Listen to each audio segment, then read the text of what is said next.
Sean Young was once considered one of the most mysterious and captivating faces in Hollywood during the 1980s. She possessed a cold beauty, a distant gaze, and a radiant presence, especially in the film Blade Runner, an iconic image of science fiction cinema. However, behind that spotlight was a series of upheavals the public had never fully known. From romantic scandals on film sets, conflicts with colleagues, and accusations of harassing actor James Woods, to a prolonged battle with substance abuse. Was Sean Young truly a difficult star to work with? Or something deeper? Whatever the reason, Sean Young's career collapsed more severely than almost anyone else. So, what really happened? Sean Young was born on November 20th, 1959, in Louisville, Kentucky, into a family with a strong intellectual background and deep ties to the media world.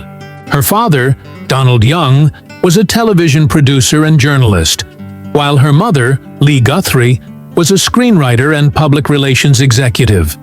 It was not a classic Hollywood upbringing, but stories and creative worlds surrounded her from an early age.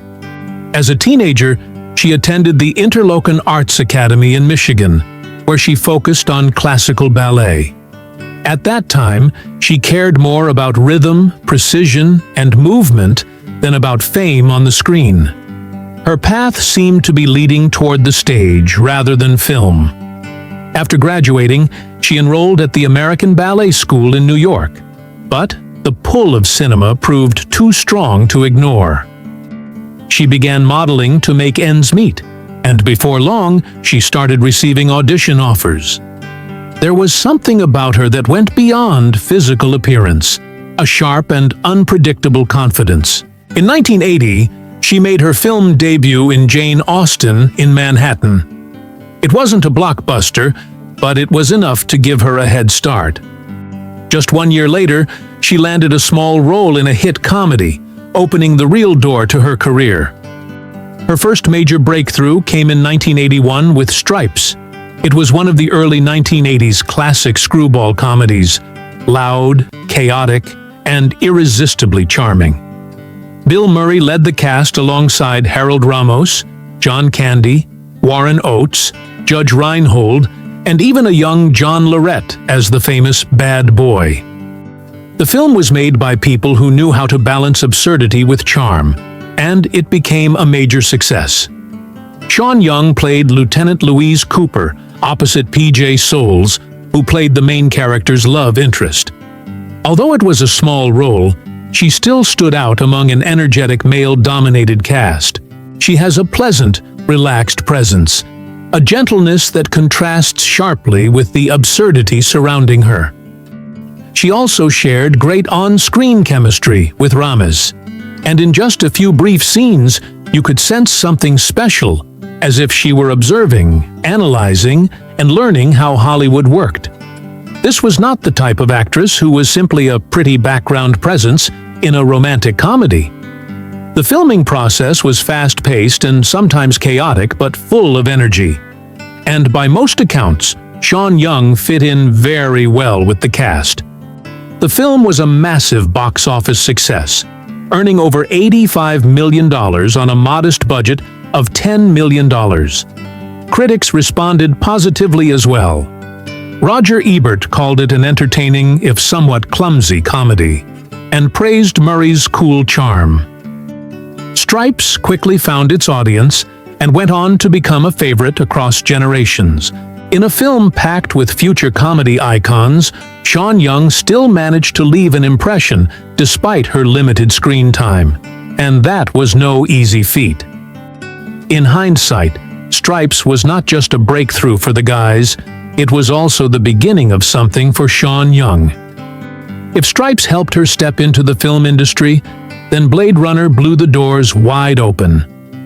In 1982, Sean Young starred opposite Harrison Ford in Ridley Scott's science fiction noir masterpiece, a film that not only redefined the science fiction genre, but reshaped its entire visual identity. And I admit, it's one of my all-time favorites. What do you think of it? It was one of the VHS tapes that somehow survived through most of the 1980s in my house.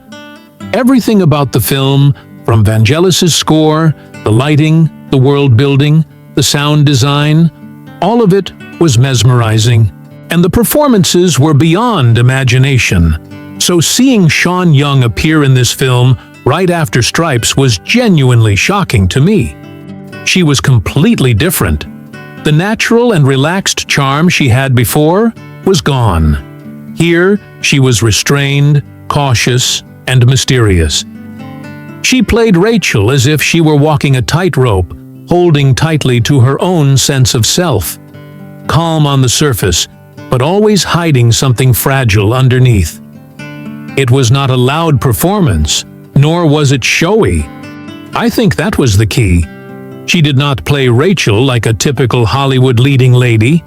She played her like someone desperately trying to keep herself from falling apart. Even though Blade Runner was not a blockbuster at the time, it still sparked controversy and underperformed at the box office. However, critics took notice of Young's performance, and, over time, as the film became a classic and one of the most revered science fiction films of all time. But behind the scenes, things were far from perfect. There were reports of tension on set between Young and Harrison Ford. Some suggested that their on-screen chemistry did not reflect their real-life relationship. And while Ridley Scott praised her look and presence on camera, there were also rumors that she was difficult. It is hard to separate myth from truth, but this marked the beginning of something that would follow Sean Young for the rest of her career. After Blade Runner, it seemed natural to assume her momentum would continue, and on paper, it did. In 1984, Sean Young signed on for another large-scale science fiction film, this time directed by David Lynch. That film was Dune, adapted from Frank Herbert's famously complex novel, and it carried all the signs of a major career milestone. A massive cast, a huge budget, and a built-in fan base. Sean played Chani, the love interest of Paul Atreides, portrayed by a young Kyle MacLachlan in his film debut. Her role was crucial in the novel, but in the film, it was heavily condensed, more of a background presence than a fully developed character. Honestly, I really love this movie. It is part of that brief golden era in the early 1980s when studios were going all in on science fiction. You can see the wild world building, the strange tones, the incredible score, and Dune sat right at the center of that moment. Sean did not have much screen time, but she left an impression. The problem was that Dune failed. The production was chaotic. The story was heavily cut in editing, and the final version felt like a collection of great ideas without cohesion. Critics were brutal, calling it bloated, confusing, and nearly incoherent. Lynch disowned it. The studio lost money, and the science fiction community was deeply divided. And once again, Sean Young found herself attached to an ambitious project that ultimately failed. This was her second consecutive major science fiction film, and both struggled commercially, even though they later became beloved. Then came a turning point, a shift away from sandworms and galactic politics toward something far more grounded. A gripping political thriller, a leading role, and a chance for Sean Young to show a side of herself Hollywood had not yet seen. In 1987, Sean Young finally landed a role that allowed her to step out of her own shadow. No constructed science fiction worlds, no artificial mystery, just a tense political thriller. And she was at the center of it. In No Way Out, she was paired with Kevin Costner, who at the time was on his way to becoming a major star. She played Susan Atwell, a woman caught in a deadly love triangle involving a high-ranking government official and a naval officer. It was the kind of role that could go in two directions, either a cliché femme fatale or something much deeper. Sean Young made it much deeper. She had real chemistry with Costner, and for the first time, she was allowed to show range. Vulnerable, dangerous, confident, chaotic, sometimes all within the same scene. Critics genuinely praised her performance. The New York Times called it a bold and sensual performance that ignited the screen. Audiences responded positively as well. No Way Out was a box office hit, and suddenly her face was everywhere again. For a moment, it seemed like this was the turning point, the breakout moment that would elevate her into the top tier of leading ladies. Looking back at the early stage of her career, it has to be said that she must have had an exceptionally good manager. Stripes, Blade Runner, Dune, No Way Out. That is an incredible run by any standard. From the outside, it looked like Sean Young had finally made it. But Hollywood has a habit of turning the volume down just as you reach your peak. And behind closed doors, whispers began. She even had a brief appearance in Wall Street. Blink, and you miss it. But this was no small thing. This was Oliver Stone, fresh off Platoon, riding high and widely celebrated. The film was packed with top-tier talent, and the fact that Young was cast, even in a small role, further confirmed how in demand she was in the late 1980s. By the way, if you are enjoying this video and want to support the channel, please like and subscribe. Back to the video. After No Way Out, Sean Young seemed poised for even bigger opportunities. Some of the biggest franchises, some of the biggest roles, she appeared to have everything lined up. One of the first was Batman in 1989. According to multiple reports, Young had been cast as Vicky Vale and participated in weeks of script readings and rehearsals. Then came the accident.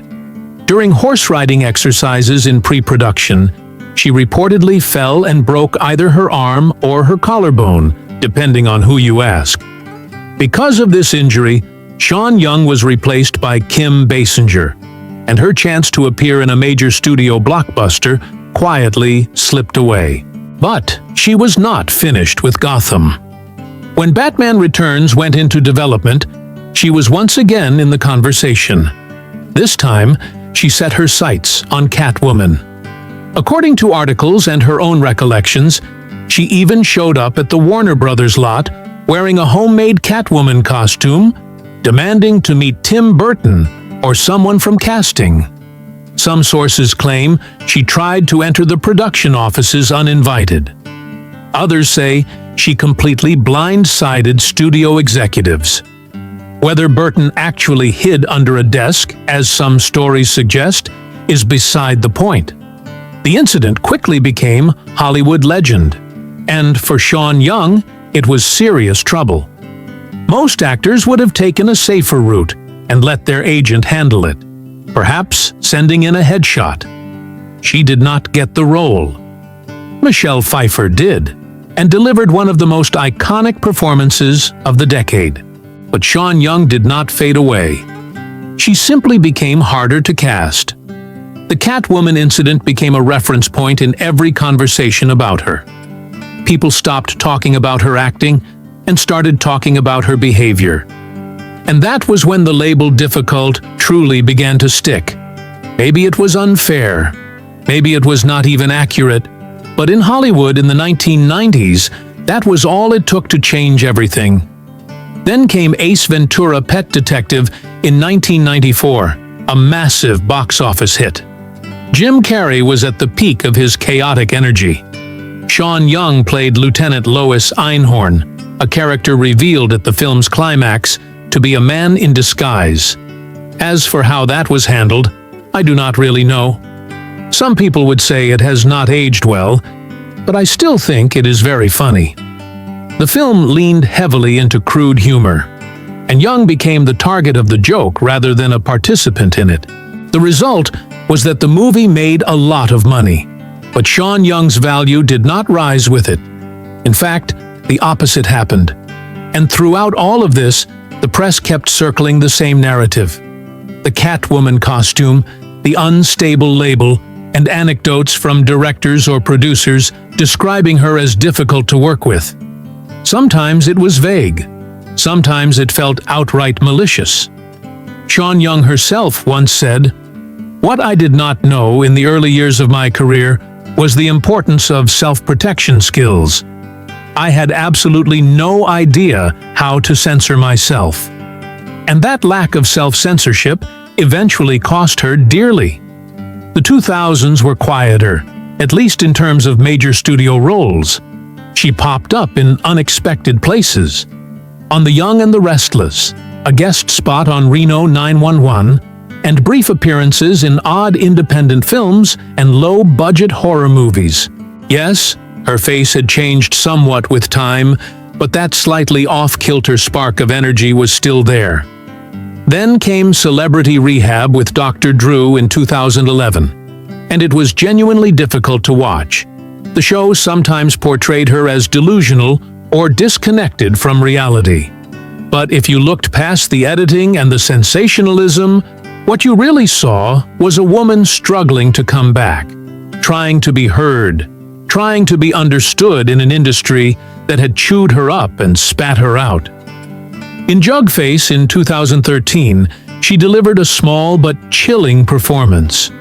There was no big Oscar campaign, no magazine covers declaring a comeback, but there was still work. And for an actress like Sean Young, who had become something of an industry cautionary tale, that alone says something. If you listen to her in interviews today, you can hear a sense of calm in her voice. A woman who has weathered the storm and come out the other side with a few scars, certainly, but with her sense of humor intact. We remember her roles: Rachel in Blade Runner, Chani in Dune, Susan in No Way Out. But we also remember the what-ifs. What if she had played Catwoman? What if she had been given more chances, more room to grow? Today, Sean Young lives a quieter life. She is married, a mother, and still occasionally appears in independent film projects or at film festivals. She has had a volatile, turbulent, unpredictable, and sometimes harsh career. But it would be hard to call it boring. I mean, what a journey! Hopefully, she has found peace away from the industry and all the noise of the press.